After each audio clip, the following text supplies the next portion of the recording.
fanenjehana mpanao gazety misy fiantraikany eo amin'ny sehatra iraisam-pirenena.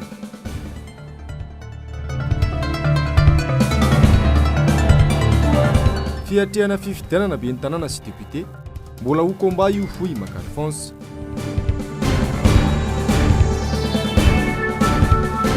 Fifidianana 12 Novambra namboarina ny isa betsaka ny lalàna notikany.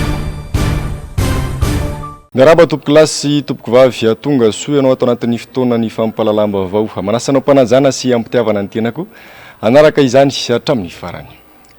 Eo amin'izay pejy ny raharaham-pirenena izay hatrany afekevitra 12 no teny erana notapahan'ireo ray aman-dreny ara-drazana sy ireo vasolo tena avy amin'ny faritany enina ary ireo herivelona manirana nosy hananganana ny tondro-zotra sy ny zotra-pirenena hitantanana any Madagasikara. Ny farana tamin'ity androany ity ny fikaonan-dono karakarain'ny ray aman-dreny ara-drazana sy ny zanadrazana izay nandraisan'ireo faritany enina sy ireo foko manirana ny Madagasikara anjara fikaonan-dono niompana tamin'ny fitadiavam-baolana ialana amin'izao krizy sy fahalovana mianjady amin'ny Madagasikara izao. Amialy Raronombana sy Tahirina. Fenkevitra 12 no navoaka ny fikaonan-doha sy ny dindinika nataon'ireo ray aman-dreny ara-drazana manerana ireo faritra eny eto Madagasikara izay nahitana ny Teto-Merina, ny Bam, ny zanaky ny faritra Atsimo, ny Triangle du Nord. Ireo fenkevitra tapaka sy ny vohitra nandritra ny dinika sy ny fifanankalozan-kevitra ireo no andrafetana ny zotra-pirenena hita an-tanana Madagasikara araka ny fanazavana. Mifanaraka kosa ny rehetra fa misy dingana vaovao mila raisina, zotra-pirenena vaovao mila irosoa izay voarakitra ao anatin'ny tsitsika iantsoroan'ny ray aman-dreny ny firenena, tarihan'ny foko malagasy sy ny ray aman-dreny ara-drazana. Fenkevitra hialohavan'ny zavatra rehetra. Fenkevitra voalohany, eto izahay dia mibaboka fa misy ny fotoana mety nahabanga ny toeran'ny ray aman-dreny teto amin'ny firenena. Hibaboanay izany ary ekenay fa misy ny fahadisoana.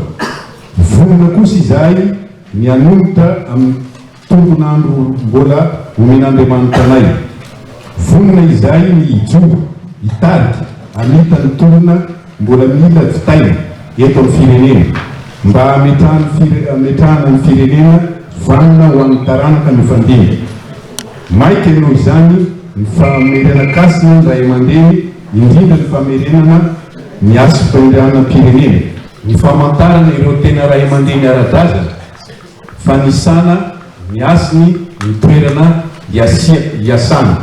Fenkevitra faharoa dia mijoro hamita ny tolony ny ray aman-dreny ara-drazana ary vonina hifameno hikambana satria samy resy lahatra fa mila ny fijoroan'ny ray aman-dreny firenena ary adidy manandrify anay io, ny adidy tsambame miolaka. Noho izany dia atevenina arafitra ajoro mihetsika ny ray aman-dreny izay ampitambatra azy ireo manerana ny nosy. Eo anatin'ny fahasarotany toe-javatra misy eo amin'ny firenena dia takina ny ametrahana ny antenimerin'ny ray aman-dreny ny firenena. Fenkevitra fahatelo, raha fiarahamonina maha-malagasy ny fandalana ny fihavanana sy ny fanajana ireo zoko ray aman-dreny. Fenkevitra fahaefatra, tsy maintsy irosoana ny fanorenana ifotony iarahan'ny malagasy rehetra ary isitrahan'ny malagasy rehetra ny fanasitranana sy ny fiarahamonina sy ny tany amin'ny alalan'ny fomba fijery sy fomba fisainana ary fomba fanao no avozina. Anisan'izany ny fametrahana kianja maitso izay aparitaka manerana ny nosy. Avohitra ny hery tokon'olona mipaka mankany amin'ny fampijoroana kianja maitso ka mila atsangana maika ny komity raisa-paritra tarihiny sakaiza ny kianja maitso. Fenkevitra fahadimy, ilaina ny fametrahana ray aman-dreny isa-tanàna ho fampitana ny afatra, ny traikefa, ny sotoavina izay efa very asina. Fenkevitra fahaenina, izahay ray aman-dreny tompon'ny Madagasikara dia resy lahatra ary manamafy fa ny malagasy ihany no sady tompo no any afaka tena mpandroso any Madagasikara. Noho izany dia mila hialana aingana ny fiankinan-doha amin'ny any ivelany. Fenkevitra fahafito, mahakasika ny zoam-pirenena ho an'ny filoham-pirenena ny ray aman-dreny ara-drazana dia nanambara fa olona tsy nizaka afa-tsy zom-pirenena malagasy no afaka atao filoha. Fekevitra fahavalo, raisina isa-poko an-tanana ny tarika famitana-tarazo na ny endriny fanjanahantany famitana ny tolony 1947 izay mbola mibaiko mitsikilo ny fiainam-pirenena tsy ilain'ny malagasy amin'ny asa indrindra fa sehatr'asa iankina ny fiandrianam-pirenena avaozina ny fitantanana ny fananantany ary averina amin'ny gasy ireo tany colon izay mbola tsy tafaverina amin'ny malagasy mba ho famerenan-kasina ny tany malagasy ary maiky izany ho famahana ny olany malagasy maro ary mila apetraka maika ny fakantoavana ny atao hoe tany tokon'olona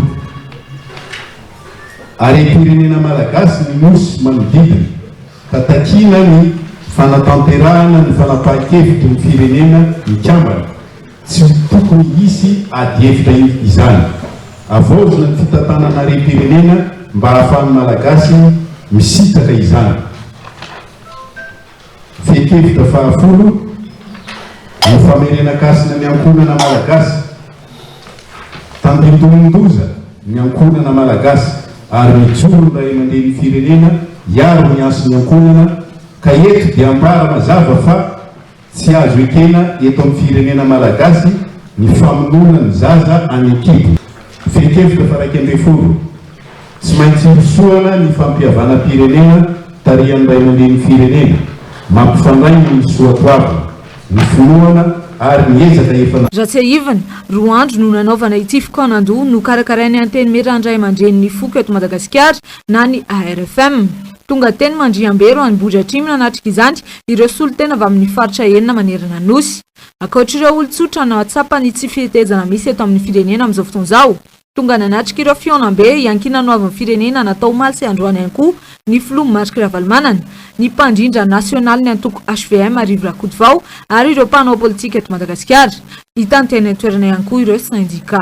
Tsy tokony hisy io fianianana io raha tena malagasy tsy tokony anatrika izany ankof io nambaran'ny filohan'ny ARFM Noël Rakotondrazafy raha nandray fitenenana nandritra ny famaranana ny fikaonan-doha anokarakaraindreo ray aman-dreny ara-drazana manerana nosy tamin'ity androany ity ho atsangana ihany koa ny gouvernemanta izay hotantanin'ny samy malagasy tsy jabahany vahiny fa indrindra ny mpanjaka ho ny nambarany. Mbola namafisiny ihany koa fa any malagasy Madagasikara ka fotoana izao hijoroana sy hitsonjovana ny firenena mialy ranombana sy ny aro tanjona. Nahitsy ny filohan'ny anteny Merandray aman-dren'ny Foko eto Madagasikara na ny ARFM Noël Rakotondrazafy raha nilaza fa tsy misy malagasy tokony hanatrika fianianana amin'ny sabotsy fahaenina ambin'ny folon'ny volana Desambra io. Ankoatra ny fandikan-dalàna goavana nataon'ny filoha lany tamin'ny fomba letrezana teo fanotana fada ny zava-misy eto amin'ny tany sy ny firenena no tsy tokony hanatrehany fianianana io araka ny nambarany. Misy ny fametrahana na ny investitura zay atao amin'ny asabotsy izao. Raha tena malagasy marina itsika tompoko dia tsy tokony hisy zany satria raha ny tolom-panafahana 47 milalan-tsaina nitondrana an'izany dia tsotra ihany hoe miverina amin'ny malagasy Madagasikara, ny malagasy no mitondra ny tany sy ny fanjakana miala ny mena sofina malagasy amin'izay no mitondra ny tany sy ny firenena. Vao ho tafady Madagasikara satria no tana fady ary mbola hatramin'izao dia mbola fanotapady ny tanin-drazana ihany no misy satria mbola vazaha tsy tompo-tany ihany no apetraka hitondra ny tany sy ny fanjakana. Mpitondra voazanaka indray no anjanaka ny Madagasikara ary tsy vitany mpitondra voazanaka fa mbola mpitondra voazanaka ny mpanjanaka ihany koa. Ka raha izany no toizatsika eto Madagasikara manahoana no avy n'ity firenena ity nankaiza isika tompo-tanin-drazana no mijery fotsiny izao fahavoazana lehibe manjoa ny firenena izao. Taorian'ny famoahana ireo fehikevitra nandrafetana ny tondrozotra hita tanànan'i Madagasikara dia tapaka ihany koa fa ho atsangana ny gouvernemanta tantanan'ny samy malagasy satria ny malagasy Madagasikara fa tsy an'ny vahiny na ny mpanjanaka. Noho izany tsy manan-kery eto amintsika intsony ny lalam-pandrenan'ny Repoblika fahaefatra. Nanome afatra mafonja ho an'ny vahiny monina eto amintsika ihany koa ny filohan'ny ARFM izay nanamafy fa handamina ny Madagasikara alohan'ny malagasy. Eto izahay ray aman-dreny tompony ty tany ty dia manambara mivondrona iraisam-pirenena sy ireo sakaizan'i Madagasikara mba tsy ho tonga eny amin'io raha sanatiavy vava ka mbola misy ihany ny fizirizirina hanao izany aloha izany fanotapady tanyrazana izany. Ho raisinay ho favalon'ny Madagasikara ianareo favalon'ny Malagasy satria mbola manohana ny fanotapady ny tanyrazanay izay masina tokoa ary manaja ny tanyrazanay izahay. Hanangana gouvernemanta hitatana ny tany sy ny fanjakana izahay na inona lazaina na inona mbara any Malagasy i Madagasikara ka ny Malagasy no mametraka ny fitondrany sy ny fanjakana izay mapetraka eto manomboka izao dia efa mieritreritsika Malagasy fa tsy maintsy roso amin'ny fananganana ny fanjakana vaovao ny Malagasy voalohany. Fanjakana mahaleo tena napetraky ny Malagasy manoloana zany dia hotapahana manomboka androany fa tsy manakery eto Madagasikara intsony ny lalam-panorenan'ny Repoblika fahaefatra fa ny Boto-Bazaha no manome lanja izany mba ahafahana mananateraka izany sy tsisy fanelinyelenana dia angatahana ny diplomasia sy diplomaty sy ny latsa-mangaika ny rehetra eto Madagasikara mba hody aloha any an-tanindrazany ao anatin'ny 27 ora fandamina ny tanindrazanay izahay. Hoeto manaraka anareo any koa ny gouvernorat generaly nareo.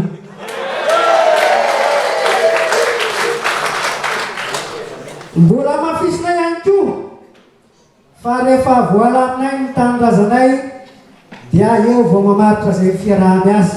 Ka rehefa kosa aza miverina eto Madagasikara raha tsy efa tafaverina amin'ny Malagasy ireo nosy manodidina azy ireo.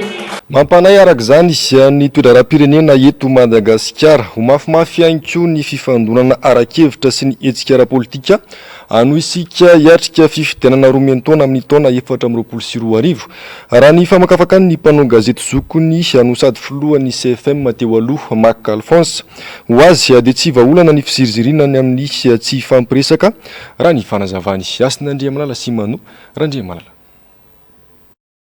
Mbola ho komba io no teny noentin'ny filohan'ny CFM teo aloha no sady mpanao gazety zokony raha namaritra ny mety ho toy ny raharaham-pirenena ny tenany manoloana ny atrehany Madagasikara fifidianana 12 taona amin'ny taona ho avy io. Eo ny fivondrona ny kandida ho filoham-pirenena. Eo ihany koa ny hevitra sy ny kaja rehetra hoentin'ny mpitondra mba azahoana maro anisana ao amin'ny antenimiram-pirenena izany na eny anivon'ny commune. Raha ny ho avin'ny politika eto amintsika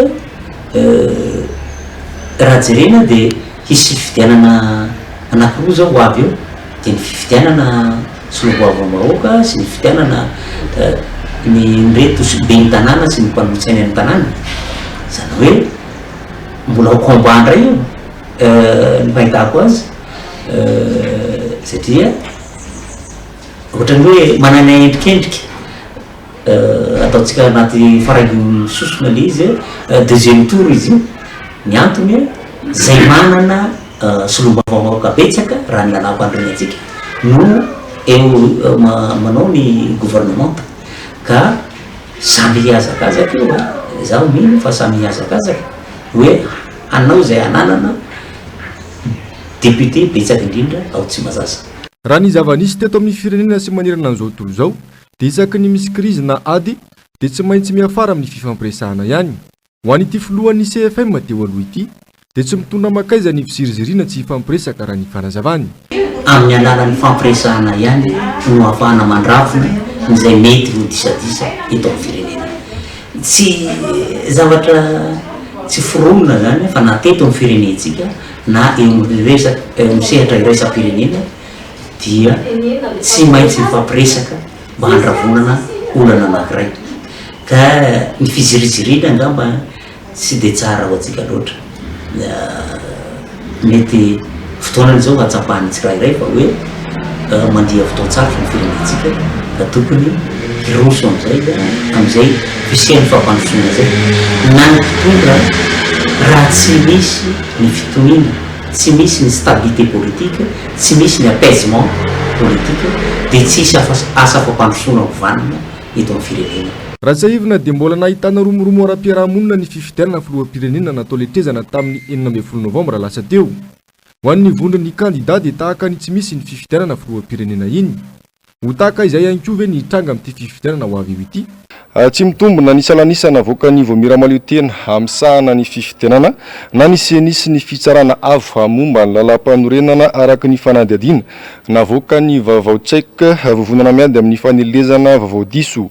Maro ny olana sy ny tsy fahatomombanana hita tamin'ny fifidianana filoham-pirenena farany teo. Ankoatra ny salanisa dia vao marina ihany koa fa maro ireo fanitsakitsahan-dalàna nataony kandida. Fanampanazavana ao anatin'ity fanadihadiana nentiny Jessica Miray Simbola avatsara ity. Nidina be ny taham-pandraisana anjara tamin'ny fifidianana teo izay no amevan'ny seni ho ny vaovao tsaika vovonana miady amin'ny fanelezana vaovao diso. Araka ny fanazavana raha ny salanisa navoaka ny seni dia nidina iray faingo telo amin'ny fitopolo isan-jato mihoatra ny tamin'ny taham-pandraisana anjara ny fifidianana fiodinana faharoa ny taona 2024 nifandraisana anjara ny mpifidy ny 9 novambra lasa teo. Tato anatin'ny 30 taona izay nanaovana fifidianana tsy mitovy hatrany ny taham-pandraisana anjara eo amin'ny fiodinana voalohany sy ny fiodinana faharoa. Ambony hatrany ny fahazotoan'ny olona manefa ny adidiny mandritra ny fiodinana voalohany. Noho izany tsy azo ampitahina velively ny salanisa amin'ny fiodinana voalohany sy ny fiodinana faharoa toy ny nataony seni farany teo. Raha samy fifidianana fiodinana voalohany dia iny no ambany indrindra hatramin'izay teto Madagasikara. Midina 7 faingo 7 isan-jato raha mitaha ny taona 2024. Nahitana fidinan toy izany ihany koa nitahan'ny olona nandeha nifidy. Ny hena 7,774 sy roetsy na dia voalaza fa nitombo azy nitahan'ny olona voasoratra anarana. Na nanao observateur ihany zay tanatina bureau de vote nahitana hoe misy any ataontsika hoe ny zavatra voaratra anatina PV pa misy diso maro samihafa reny. Ny reny aloha zany tokony nametrana fantarina ary ny seni tokony nametraka fantarina voalohany amin'ny tenany hoe fa maninona misy PV avoaka ny antoko izay ampanidazy nandray anjara tafidiana ma tsy mitovy amin'ny zavatra présenté ny zareo tany. Ny seni zany tokony nametraka fantarina zany voalohany. Manamarina fotsiny zay zany zay zany manamarina manaprofo ny ataontsika hoe tsy ny fahatomombanana ny fifidianana amin'ny lanitra misy fifidianana fotsiny misy raha. Dia raha resantsika fotsiny koa amin'ny ataontsika hoe ny fikirakirana ny valim-pifidianana manokana io le efa niahiahinay ary efa nanaovanay déclaration nanomboka tamin'ny volana martsa 2024 hoe orsenia ity logiciel ampiasanareo teny tsy mety satria io ilay zavatra efa niahiahinay ary voaka mbola izy andraokana hoe fananona raha ny fanamarina sy ny fitoriana navoaka le kandida anankiray ireny jerentsika dia io ilay zavatra fifantenenitra hoe tsy mety logicielnay ary avy eto manodikodina ny ataoko ny safidy bahoaka ilay izy. Ankoatra ny salanisa namboamboarina hita ary voamarina araka ny fanadihadiana nataony vaovao tsaika atranty fa besaka ny tsy fanarahan-dalàna nataony kandida laharana fahatelo tamin'ny fifidianana teo indy. Isan'izany ny fampiasana sy ny fanerena ampiasam-panjakana izay voararany lalàna tanteraka izay mifeny fifidianana. Anisan'ny nahazo tsindry tamin'izany ny Chef Cisco. Ny andinin-dalàna faha-80 amin'ny lalàna fahizoro 2024 tsipika 8 ny 1 febroary 2024 dia mandidy ny mpiasam-panjakana rehetra hitandro ny tsy fitan'ny lanina. Na dia teo aza nefa izany dia ninina navoaka ary nolanina tamin'ny salanisa tsy mitombona ny kandida laharana fahatelo. Marina fa ny vaovao tsaika dia vovonana miady amin'ny fampielezana vaovao diso ary toana ny vondron'ny firenena mampiasa ny teny frantsay na ny OIF, ny Transparency International Initiative Madagascar, ny Frédéric Ebert Stiftung ary ny Action Media Francophone Madagascar.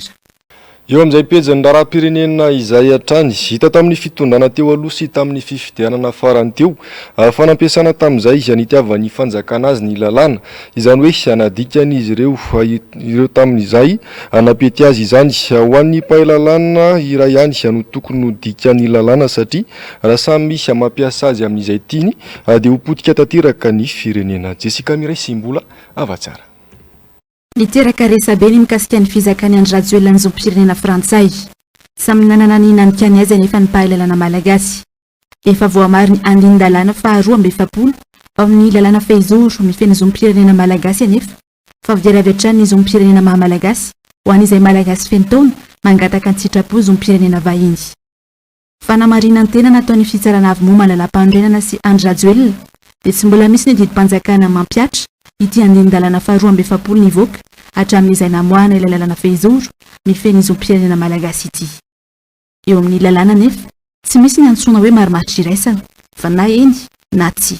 Raha ny marina tsy misy an'izany izy. Raha ohatra ka ny olona rehetra afaka mandika arak'izay fahitana dia tsy aharo-olombelona misy io lalàna io. Satria raha misy olona kelikely maso dia araka fijeriny kely maso ny misy bebe maso, misy mitaratra vary, tsy zany. Ny lalàna en droit, on dit en droit, ou c'est vrai ou c'est faux. Fa tsisy an'izany hoe ato io mety ho marina dia avato io mety tsy marina. Mampametra-pamontaniana ihany koa ny fandraisana fanapahana izay ataon'ny fitsarana avy moa malala-pandrenana. Efa voalaza hatramin'izay ny hoe tsy azo ivalozana ny didy mivoaka, saingy izy ireo ihany mandika izany. Toy ny daty navoaka mikasika ny fifidianana, ny momba ny filohan'ny antenimiran'ny olona, ny lalàna nefa no arofanina miaro ny fiarahamonina voalohany sy ny firenena, izay tsy voahaja matetika tamin'ny fitondrana teo. Hoe matoa zany tsy natao adikadika arak'izay itiavanao azy io, na mahafinaritra anao na mikadre amin'ny zavatra tianao dia tsy tokony atao mihitsy izay. Tena tsy tokony atao ary tsy mety. Raha ny fahitako aloha na tsy manao politika raha dia matetika tsia. Fa ny drame dia izao any ny fitsarana ny dernier maillon de la chaîne. Ka raha ny fitsarana no tsy mampiatra tsara ny lalàna dia potika daholo ny avaty. Satria ny olona na eto izy na eto izy na eto malatena foana izy amin'ny farany hoe rehefa tonga ary amin'ilay farany izany dia hita rariny. Dia izay zavatra izay tena important ny indépendance ny fitsarana sy ny fahaizan'ny mpitsara, fampiarany tsara ny lalàna. Fa tsy izy ihany koa fa ny rehetrarehetra izay natao hampiatra lalàna dia natao hampiatra tsara sy mahitsy. Fa raha tsy izany tompoko tsy maharo ny olombelona intsony ny lalàna. Raha ny andraikina ny lalàna sy ny tokony hampiatra azy no mandika ny lalàna amin'izay mampety azy toy izao, miroso makany amin'ny fahampitena ny firenena. Fa raha nisy ny vondron'ny kandida raika amby folo teto Madagasikara dia nijoro ihany koa ny vondron'ny kandida ho filoham-pirenena 5 ao Komoro amin'izao fotoana izao fa manohitra ny filatsahako fidin'ny filoham-pirenasa Azali Assoumani. Tsy manara-dalàna io kandida-mpanjakana io izy ireo ka tsy ankasitrahanay ny firotsahany mila fifidianana madio sy mangarahara izahay ho ihany ireo vondron'ny kandida 5 ao Komoro. Ny antsiprian'izay mivondrona manohitra ny filatsahako fidin'ny filoha komorianina Pirenasa Azali Assoumani ireo kandida filoham-pirenena 5 hafa ao Komoro. Nanova landresaka ho an'ny mpanao gazety izy ireo nanehony ny fanitsakitsahana lalam-panorenana nataon'ny filoha komorianina io. Mila fifidianana madio sy mangarahara izahay ary nanaitra ny fitsarana tampony sy ny fikambanana iraisan'ny pirenena mba hampitsahatra ny filatsahako fidin'ny Azali Assoumani ireto kandida 5 ireto. Fa nitsakitsahana tanteraka ny fitsipika tokony arahana sy ny fitoviana eo amin'ny samy kandida no nataony ho hiatrany izy ireo. 5 andro tsy hanombohan'ny fampelezan-kevitra tsy mbola niantso anay ny teo anivon'ny rafitra mikarakara ny fifidianana ho ihany koa izy ireo hanazavana ny tena fisotry ny fifidianana. Tsy ankasitrahanay izany fomba fiasa izany ary hijoratra amin'ny farany izahay ho ireo kandida. Efa tafapetraka eny anivon'ny fitsarana tampony komorianina araka izany io fitoriana mampitsahatra ny filatsahako fidin'ny Azali Assoumani nataon'ny vondron'ireo kandida 5 any Komoro io. Misy itovina betsaka amin'ny zava-misy eto Madagasikara ity tranga tsy Komoro ity ary isan'ireo vahiny ny fitondrana malagasy ny filoha komorianina Assoumani andrasana araka izany hananao ahoana ny toy n'ity raharaha politika ao Komoro ity. Hitarina ho 5 taona ny fehim-potoam-piasan'ny ben'ny tanàna sy ny mpanolotsain'ny tanàna raha ny tolo-dalàna nataon'ny olona omaly efa eny amin'ny anteny miram-pirenena indray io tolo-dalàna io ankehitriny ka andrasana izay ho fanapahan-kevitra ireo solomam-bahoaka. Asin'Andriamanala sy Manoho Randriamanala. Omaly nanambara ny olona fa ampitomboana herintaona ny fehim-potoam-piasan'ny ben'ny tanàna eto Madagasikara ka nisy ny lalàna no volavolan'izy ireo ka nalefa avy hatrany eny anivon'ny anteny miram-pirenena. Izany hoe raha efa taona teo aloha dia ho lasa 5 taona izany ny fotoam-piasan'ny ben'ny tanàna raha ekeny solombavam-bahoaka io volavolan-dalàna io. Raha ny loharanom-bavao dia hitatra avy hatrany amin'ireo ben'ny tanàna sy mpanolo-tsaina tanàna amperinasa ankehitriny ity lalàna vaovao vao ivoaka ity raha ekeny ny etsa-tsimbazaza. Tsy ampy anatanterahana asen'ny fotony io efa taona napetraka lalàna ankehitriny io ka mety raha toka atao 5 taona tahaka an'ireo olomboafidy hafa ny an'ny ben'ny tanàna sy ny mpanolo-tsaina tanàna. Ny fanotarana ny mandahan'ny ben'ny tanàna ho 5 taona dia verina raha eto Madagasikara hoe tena raha nasintsina satria anankitelo no entité olona voafidy eto Madagasikara, 4 moa zany miampy ny Sénat dia 5 taona daholo no mandahan'izy ireo. Ny ben'ny tanàna no atao 4 taona. Verina fa fohy loatra ilay 4 taona indrindra ho ana ben'ny tanàna vao mandray andraikitra voalohany. Ary izy io efa nangatahanay tamin'ny ministera dia efa neken'ny ministera anisan'izao ny ministèren'ny aménagement territoire dia nanaiky mihitsy ny hoe ampitoviana amin'ny maha 5 taona azy. Tsara toerana afaka amin'ny teny eto satria mba ben'ny tanàna efa 12 taona ihany ny tantanana. Noho izany tsy resaka hoe matahotra ny fifidianana ho avy ve na mieritreritra, tsy hany mihitsy ny atahorana fa mahatsapa fa fohy ilay toerana le fepitaona isana dia lasa enjikenjika be. Ary raha mahalala fa matetika ao anatin'ny hoe enim-bolana alohan'ny afantarana ny tena fifidianana ben'ny tanàna dia efa somary mivadika makany amin'ilay fijery politika amin'izay zany ny akamaroan'ny olona zany vitsivitsy ny tena hoe ben'ny tanàna mbola makany amin'ilay tena fampandrosoana tanteraka zany ka mampilamin-tsaina kokoa ny ben'ny tanàna io. Izy fiantraikany amin'ny lafanjavatra maro indrindra fa amin'ny lalàna ny fampitomboana ho 5 taona ny fotoam-piasan'ny ben'ny tanàna. Mila fotoana maritra araka izany ny fandiniana ity volavolan-dalàna ity ho ny solombavam-bahoaka Joasy Leonor. Tiako aviana dia hoe tokony hodiniana lalina sy maharitra momba an'izay akakevitra daholo ny isan'ny ambaratongana dia isan'ny ambaratongana ary misy fiantraikany ihany koa moa zany arabola satria misy vola miaraka amin'izany asa maha ben'ny tanàna izany. Zava-misy anefany ohatrany hoe natao amin'ny mapetipety azy fotsiny ny fanapahana anazy raha ny fiheverako tsy fantatro hoe taiza daholo ny nakakevitra na ny tongavana amin'izany tolo-dalàna izany sy ny fandaniana azy teny anivo ny antenemeran-dolona. Ny antenemeran-dolona moa fantatritsika fa mihamanokana ny vondrom-bahoaka-paritra tsinjara-pahefana. Tsara nefa ny manamarika fa hifarana rahampitso ny fotoam-pivoriany antemeram-pirenena ka fohy dia fohy ny fotoana andinian'ny solombavam-bahoaka ity volavolan-dalàna naroso ny antenemeran-dolona Omar ity izay isan'ny iankinany aim-pirenena. Izay ny zava-misy any Komoro any fa rafitra maharitra ny filan-kevitry ny fampihavanana malagasy na ny CFM ao anaty lalam-panorenana ihany koa ary ara-dalàna ny fisiny natao anilanilana sy soroka izay mety ho endrika savorovoro eto amin'ny firenena. Atapotra ny septambra 2024 teo anefa ny fepitoam-piasan'ireo mpikambana teo aloha saingy mbola tsy nisy birao natsangana nanolo izany mandraka ankehitriny. Ravorazafy mainina sy mano Randria Malala.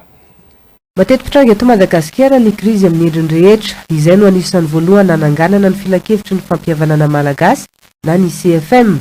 Ankoatra ny asa fanelanelana dia miandraikitra ny fanonerana ireo olona ny sazy ara-politika, resaka famitsoran-keloka ary ny antsoina hoe réparation de carrière ihany koa ity rafitra ity.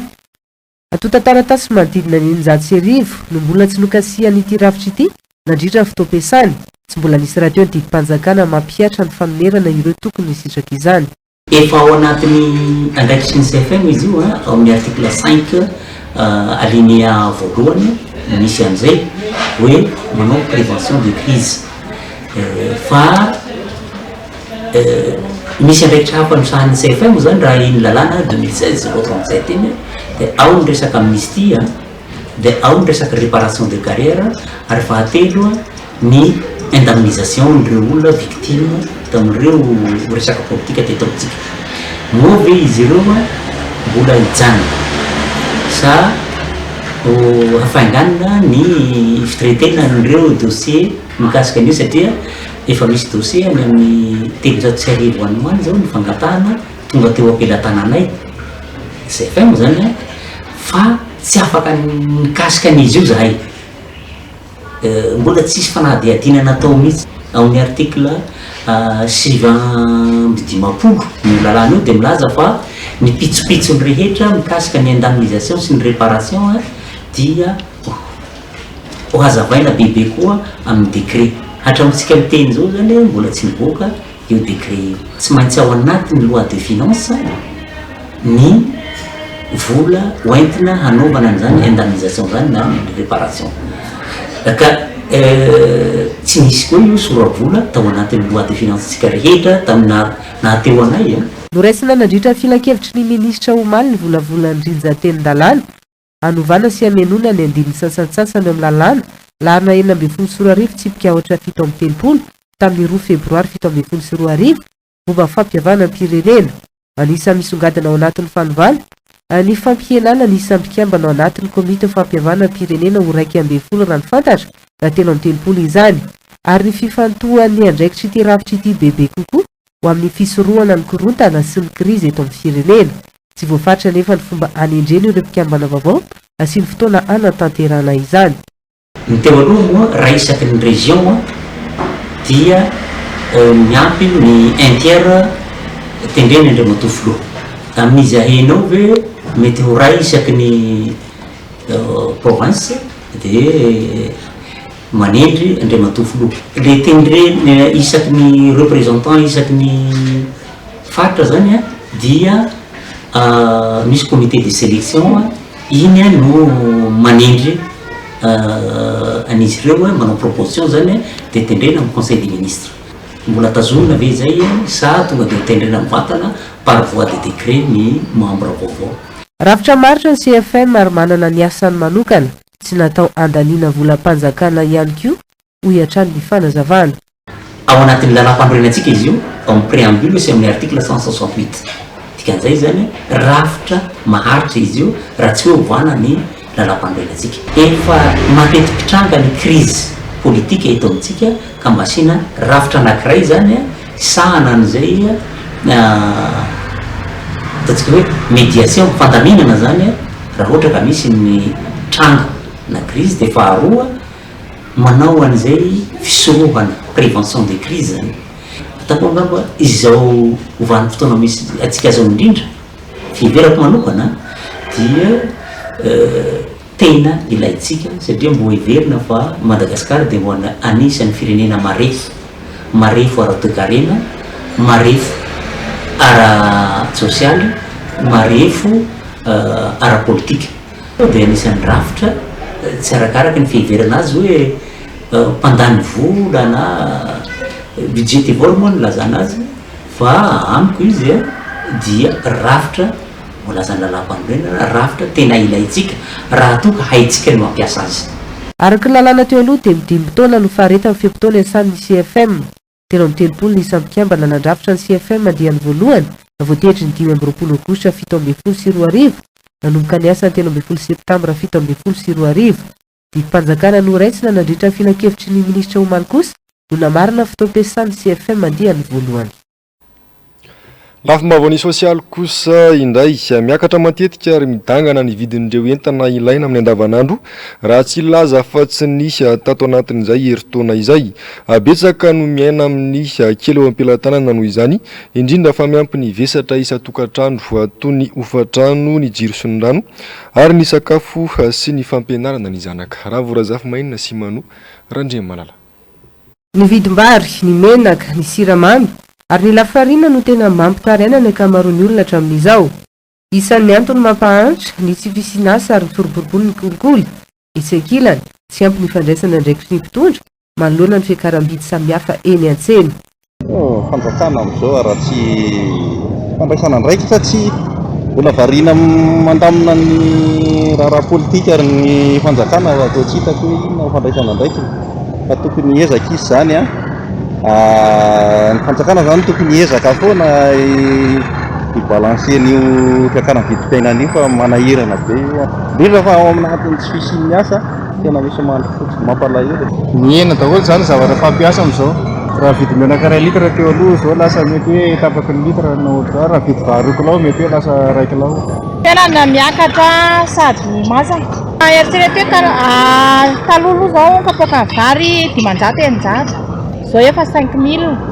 Nefa misy olona anankiray mamelona zanaka firy sady tsy miasa manasa lamba ny sasany ohatranay sao mpivarotra, dia nefa izay mpivarotra mbola indian'ny polisy tsy mahalala mary vary PPN ny asa ake tsy dia misy ny orinasa. Le PPN zany tena hita hoe miakatra be, tena miakatra be mihitsy. Dia tena sakafo andavanandro ny olona izay tena ilaina mba hoe midikidina kokoa. Tany tena fahavoazana goavana ho anay izay any ambanivohitra zany tsy mba mahazo hoe mahazo fahafaham-po amin'ny zavatra rehetra. Lafiny rehetra dia be ny zavatra tsy hitomombana, nefa tsika ihany ny mahatomombana sy tsy mahatomombana azy. Satria izay zao misy problème be goavana be mihitsy, dia indrindra moa fa eo amin'ilay hoe ara-panjakana sy ny sisa tena zava-doza ho an'ilay mpanao kolikoly ny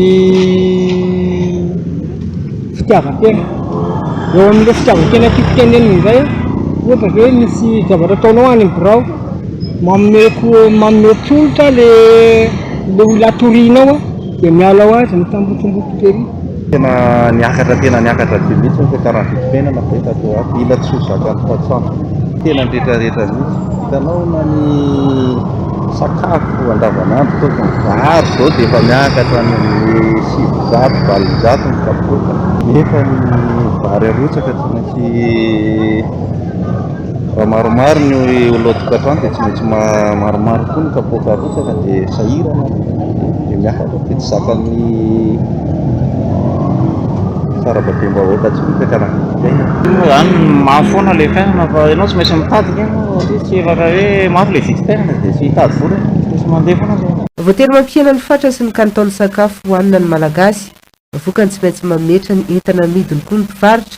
Zakany fahefa-mividy malagasy hoy izy ireo raha ampiakarina ny vidiny entana amidy, tsy maintsy jerena noho izany ny marimaritra iraisana mba tsy hahafaty antoka ny mpivarotra no sady hisy tomana ny mpanjifa ihany koa. Zao mbola tsy nampiakatra vidin'entana fa mbola ariary zato ihany. Rehefa andrany tokony ho izy amin'ilay fiakaran'entana entana tokony efa miakatra koa le miakatra 5000 par kilo. Eny amin'ny grossiste arakaraky eny amin'ny grossiste ihany. Raha zao tena miakatra be daholo mihitsy. Resaka ohatra hoe paty ny ovy miakatra daholo. Zavatra hoe tena hoe azo ranona nefany vidiny efa sahirana miakatra be izy. Izao tsy mampiakatra mihitsy izao fa henanay kely fotsiny izany le zavatra aminan'ny olona. Eo amin'izay lafim-baovao sosialy izay hatrany mila mandiny tena lalina ireo tompon'andraikitra ny fandriam-pahalemana eto Madagasikara ho ny olom-pirenena. Miaro ny vahoaka sy ny fananana no asan'ny mpitandro ny filaminana ary mitondra fitoniana ho an'ny vahoaka entiny no andraikitra ny mpitondra. Any mifanohitra amin'izay anefa ny zava-misy amin'izao ireo olom-pirenena satria tena mandravarava ny tsy fandriam-pahalemana eto Madagasikara. Ravarazafa mainina sy Manorandre Malalatra. Samy miaro ny tena tsy ovoroba sy voendaka sisa ny akamaroan'ny olona na andro na alina. Menao natahotra sy orohoro ary tebiteby ny akamaroan'ny malagasy ony fa niokevitra ireo sendra ny fandraisam-peonay. Tsy antenena rahateo anao ny asan-drasana aminy ny mpitandro ny filaminana amin'ny akabe hoy hatrany ny olom-pirenena. Tsy dia tena hoe milamina nefa koa tsy dia tena hoe zavatra tena misy zavatra resaka sécurité amin'ny resaka hoe manodidina ny tena dia tsy dia tena matory be amin'ny alina fa mila mihainohaino foana ianao zany amin'ny alina ohatra anazy hoe tena amin'ny alina amin'ny roa amin'ny iray andro filaminana aloha iarahantsika mahafantatra iarahantsika mahita ny hoe matetika aorianan'ny action misy foana vao tonga mitandro filaminana tsy ray mandeha satria indroa misy an'izany fa matetika raha misy fanafiana 5 na 9 indray mandeha anao mahita hoe tratra tena eo ambodiombo mpangalatra zavatra vao androany fefatran'izay ary ny magaga dia me mitombo fa na amin'izao ora sy fotoana ohatra hoe ohatra ny amin'izao ora izao tsy eto Antananarivo ihany izay lazaina hoe akaiky andrina zay moa le fiteny hoe lavitra andrina zany ny akoatrantsika eto Antananarivo satria etontsika zao no miresaka fa dia tsy fandrimpahalemana raha mijery ianao fa mpahalalam-baovao mamaky ianao gazety mihaino ianao ny amin'ny fahenoana dia tsy inona mibetsaka ao anatin'ile tsy fandrimpahalemana ny antony dia tsy fantatra na tsy haiko na tsy fahaiza mandray andraikitry ny mpitondra na tsy haiko izay nomena andraikitra rehetrarehetra iny moa tsy anano no tsara fa samy tsika mandeha tena fa tsy fandrimpahalemana to tena miatra tena na izaho mandeha izao ary matahotra na mandeha eny aminao amin'izao ora sy fotoana izao fa samy kosa mandray ny andraikiny hoe anjarako ve no mampandrimpahalemana ny tany za marina ve le nomeny ny vahoaka andraikitra hampandrimpahalemana ny tany za marina ve ny tompona andraikitra amin'ny fampandriana fahalemana ny tany zay nge le izy teo aiza zany le izy iteny moa mpitandro filaminana asany tokoa nge zany asany miaro ny vahoaka sy ny fananana manovodratriny mifanantona mitandro filaminana ny tompony andraikitra eo anivon'ny komuna ary itetitrano ametrahana fitoniana ara-tsaina eny anivon'ny fiarahamonina na izany koa nefany a tokony miasa ny andromaso bokon'olona any anatin'ny fokotany ihany manao tatitraingana raha misy zavatra mampiayay miaraka amin'ny sy fokotany sy ny zandarma ary ny komuna amin'ny ankapobeny ny alatra teo aloloha ho an'ny komuna Ambohidratrimo sy ny distrikna Ambohidratrimo dia niresaka le fakifasana no nampalaza teny fa le alabotry hoe vakitrano dia alain'zareo ny vilany vilian'ny olona ny sakafo ao anatin'ny tahirin'ny olona ara-tsakafo ao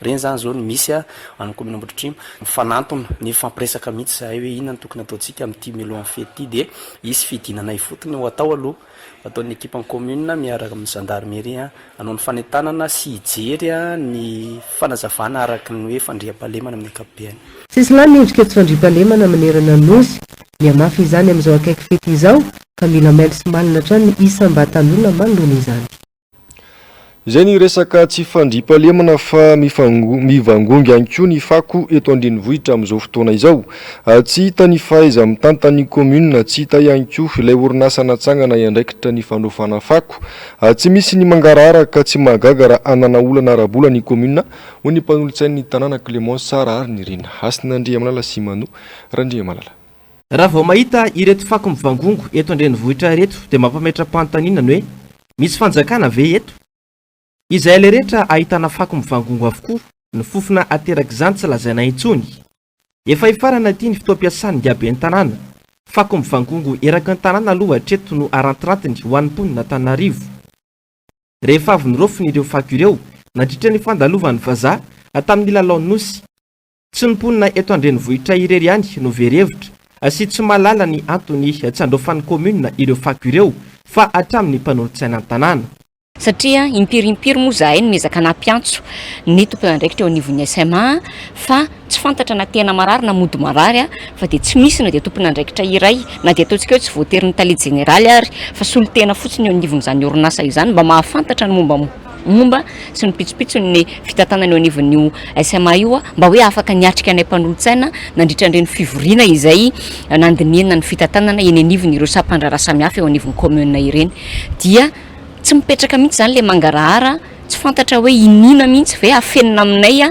ny momba ny fitantanana ny resaka SMA io dia zay zao any anatin'ny tambajotra tserasera no mahita hoe resaka vidange hoe manao vidange amin'ny resaka WC ny SMA zahay nefa zao tsy nampahafantarina an'izany mihitsy hatramin'izay hoe ay ve ty SMA ity ka tsy misahana fotsiny any ny resaka fako fa manao zavatra ohatran'izany koa à côté any ambadimbadika any zay le tena hoe tsy mipetraka mihitsy le mangarahara mikasika an'ilay resaka fitantanana zany manan'olana arabola ny komuna raha izao fako tsy voaroka izao jerena ho iatrany Iramatoa Clémence Sara ary ny Rina hany zany information nananay farany momba ny SMA zao rehefa mba niona taminay tamin'ny roa taona lasa tany ny tale général tamin'izany fotoana izay efa nesorina tamin'ny toerany moa dia nambarany taminay dia hoe situation de survie zay no iainan'ny SMA zany hoe misy olana be mihitsy zany amin'ny resaka hoe ny camion ny resaka hoe fanesorana ny fako tamin'izany fotoana dia zay mihitsy zany ny tena hoe nanao révélation taminay ny tompona andraikitra tamin'izany fa hoe en situation de survie zany ny eo anivon'ny SMA ka everiko fa raha tahafina ampitaina amin'izao zavatra misy amin'izao fotoana izao eto amin'ny commune urbaine Antananarivo dia tsy nivoatra mihitsy ilay situation le zava-misy fa vao maika aza miaratsy satria vao maika mivangongo ny fako ary ny toerana izay tsy nahitana fanko ny vangongo teo aloha aza dia lasa ahitana an'izany amin'izao fotoana izao mazava ho azy fa resaka arabola ny olana amin'ny resaka fako io ratsaivina dia samy TGV inaina andretsitoaina sy andrajoelona izany hoe tsy tokony anana arabola ny commune amin'ny fandrofanany fako saingy ilay fomba fitantanana no tsy mahomby na koa inina potehana iarivo. Lafim-baovao manodidina ny asa fanaovan-gazety kosa indray andatsindrika ny Madagasikara ny fanenjehana mpanao gazety misy amin'izao ny mpanao gazety Randidoni no sady solotena ny Reporters sans frontières eto Madagasikara taratry ny fanajana demokrasia ny fahafahana maneho hevitra mandringa ny demokrasia raha tsy misy ny fahafahana maneho hevitra. Jessica Mireille Simbola avatsara. Raha tsy toerany Madagasikara tamin'ny filaharana izay navoaka ny Reporters sans frontières tamin'ity taon'ity eo amin'ny fahalalany asa fanaovan-gazety. Laharana faha 100 isika tamin'ny firenena 20 very toerana 3 mitany taona 2024. Andratsendrika antsika hatrany anefa ny fanenjehana mpanao gazety sy ny erisetra atao amin'ny mpanao gazety eo am-panatanterana ny asany. Ny fanaovan-gazety ny fahalalana amin'ny lafiny serasera amin'ny lafiny fanaovan-gazety dia anisan'ny andro iankinan'ny demokrasia. Karaha io no mitany mitongilana dia mitany mitongilana ihany koa zany mandringa koa zany ny demokrasia ary azadino fa ny olona zany amin'izao fotoana zao mitandrefana averiko ny tandrefana satria tsika ne na dia mahay vava be aza hoe tsy mila ny mpamatsy vola tandrefana ntsony vola any aminy foana tsika maka ny atsasa manila amin'ny vola ampiasaintsika amin'izao fotoana zao zareo rehefa mifampiraharaha aminy amin'ny resaka famatsim-bola dia mijery izy ny lafiny demokrasia dia mijery izy ireo pitsopitso rehetra amin'ny demokrasia ka anisan'izany ny fahalalana amin'ny teny fahalalana fanaovan-gazety.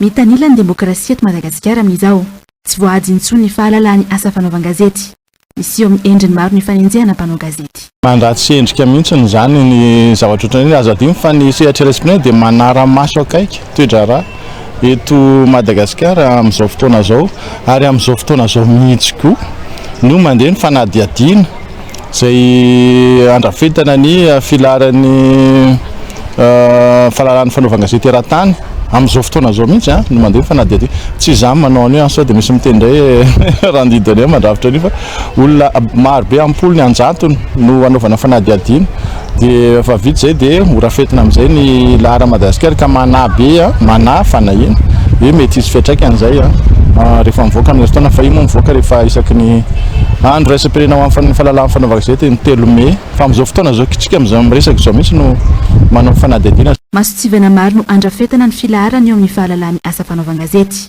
Ho antsika eto Madagasikara ny fitsaban'ny mpanao politika amin'ny asan'ny mpanao gazety ny fampiasan'ny fanjakana ny haino manjerim-panjakana fa eo ihany koa ny karama sy ny fomba hiatrehan'ny mpanao gazety ny asany no mbola mitoetra olana goavana ho an'ny asa fanaovan-gazety.